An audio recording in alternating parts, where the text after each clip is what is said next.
The FTC also has the power under the statute to redress victimized consumers through restitution, which is an equitable action, and to punish wrongdoers through the remedy of disgorgement, forcing the wrongdoer basically to disgorge any ill-gotten profits that they've made off of their wrongful behavior.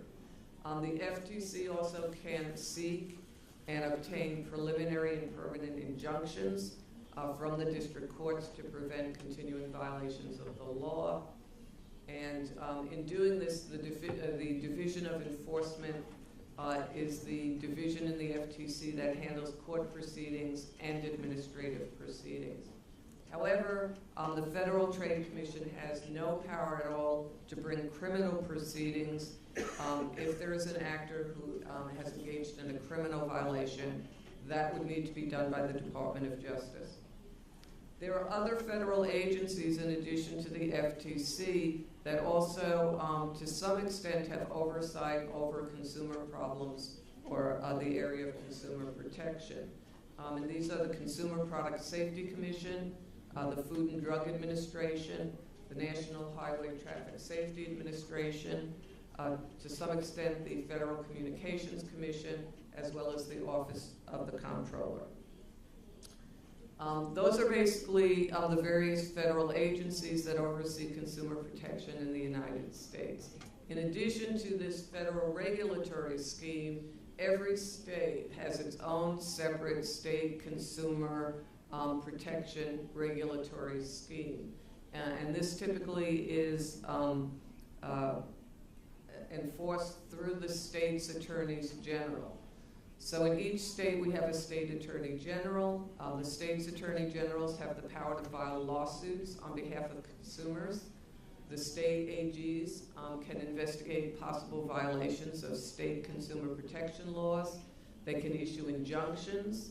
They can bring criminal cases, and they also have, I think in excess of 20 states, rulemaking authority to govern trade practices. In addition to the individual state attorney generals in the United States, there's something called the National Association of Attorneys General, otherwise known as NAG. And NAG facilitates cooperation among state AGs, and it facilitates or supports multi-state consumer protection actions. So it's possible in the United States for several attorney generals in several states to get together and unite and to seek some kind of redress or remedy for consumer violations that are affecting citizens across several states. State investigative powers, they also have, state attorney generals have the same authority to issue civil investigative demands. They have no need for probable cause to do so at the state level. On the other hand, state attorney generals, in conducting their investigations, are not permitted to fish for evidence. So they have to have some good reason for thinking there's a violation. They just can't go in and investigate some company or some industry for violation of consumer protection laws. The state AGs also can conduct criminal investigations, and they would do this through our grand jury process. And if a criminal violation is suggested, then it would go to trial at court, and the standard of proof in a criminal prosecution would be proof beyond a reasonable doubt in an appropriate state court. The types of enforcement powers that exist in the states can issue injunctions. They also can obtain voluntary assurances of compliance. If the malfeasor who voluntarily agrees to comply with the law then breaches that assurance, that would be viewed as akin to a violation of an injunction. State AGs also can seek restitution. They have rulemaking authority. And in many states, there's another layer of protection through licensing boards. So, for example, physicians and lawyers and various practitioners in various types of trades need to be licensed by the state. And so that's another way that states protect their consumers. everything that I've talked about are public ways, public means of protecting and enforcing citizens. But there are also available to consumers private rights of action, and these are in the states. So in the states, it's state common law. There are two different types of ways that individuals can be protected through private rights of action. And these would be through the common law and or state statutes. In our states, there are various common law torts that, again, are available to protect consumers. So there are torts for deceit, fraud, misrepresentation, and then breach of express and implied warranties. A claimant asserting a private right of action under a common law tort theory is able to receive damages for out-of-pocket losses, can also possibly receive an equitable remedy of rescission of the transaction. Another possible remedy is to receive damages for the benefit of the bargain, and in some states, punitive damages actually are available to punish the malfeasor. In addition to common law torts and common law remedies, almost every state in the United States has passed their own State Unfair Deceptive Trade Practices Act. Most of these acts are all different, but they are patterned after the Federal Trade Commission Act. We also have in the states what are known as state lemon laws, and these are to protect consumers who buy really bad cars. And finally, we have breach of warranty protection under the Uniform Commercial Code in 49 states, and this protects consumers for breach of express and implied warranties.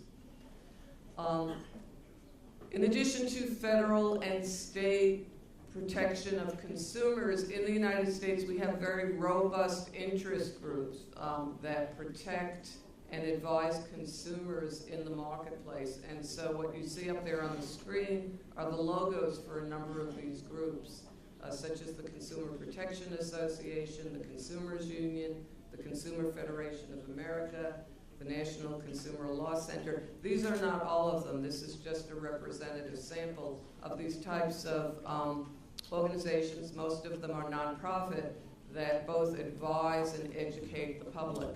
Public Citizen, okay, which is down there at the bottom of the screen, Public Citizen actually is an advocacy group, and it will go into the courts and appear as an amicus, a friend of the court, and they do litigate, and they also seek to effect legislation. Public Citizen, by the way, was started by Ralph Nader and Ralph Nader's group.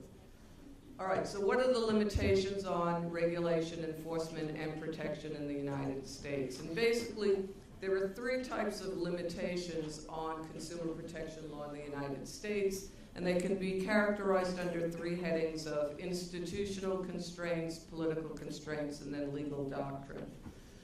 In the United States, even though we have this vast array of federal and state statutes, there are certain types of institutional constraints that limit effective enforcement of consumer protection law. Both at the federal and the state level, many of these agencies tend to be undermanned and understaffed, and so they're just lacking in personnel. And that's coupled with a very high volume of complaints. And so because there's a high volume of complaints and not enough manpower, that makes it very, very difficult for these agencies to go out and enforce consumer protection. They also do have limited investigative powers.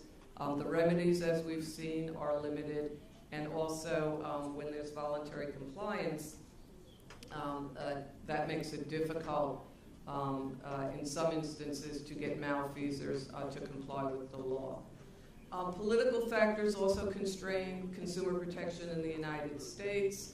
The federal trade commissioners are politically appointed, and therefore the agency priorities and enforcement will to a great extent be politically enforced. So depending on which party is in power, you may get more rigorous enforcement than when another party is in power.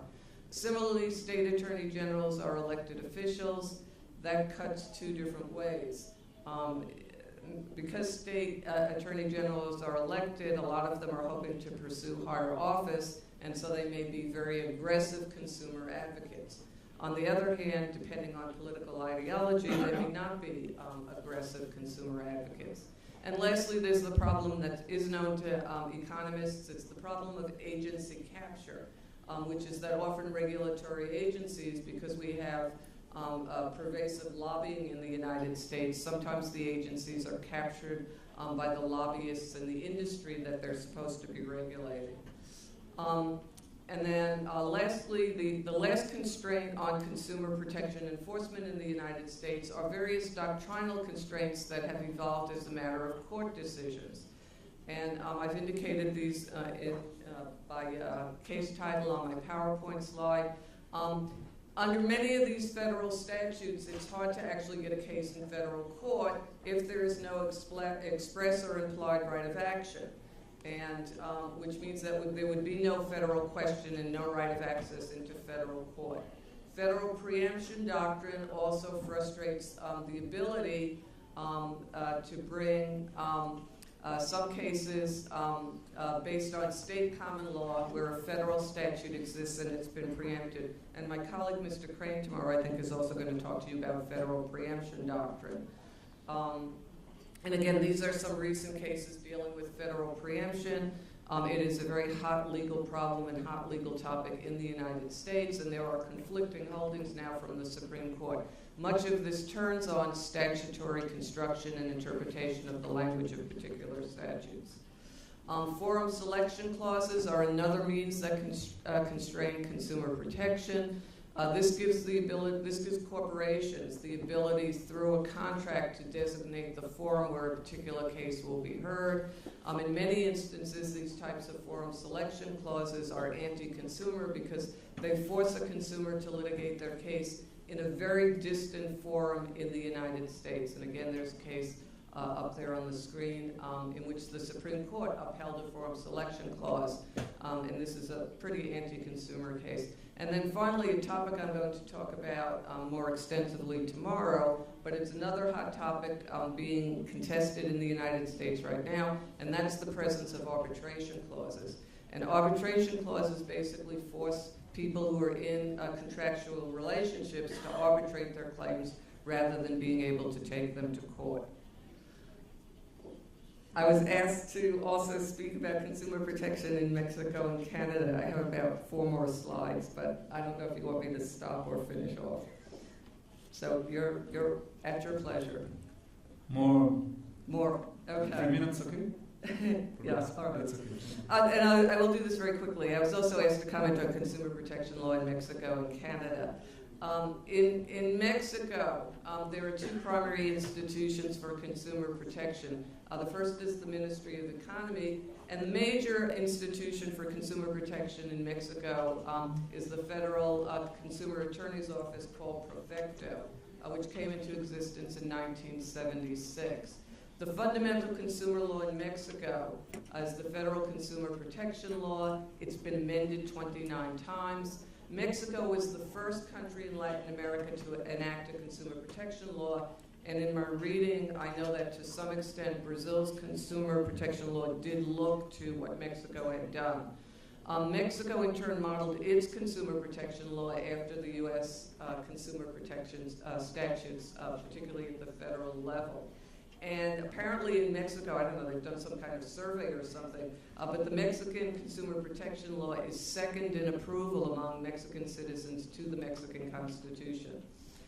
There are other agencies that also have jurisdiction over consumer protection in Mexico, and they're indicated up there.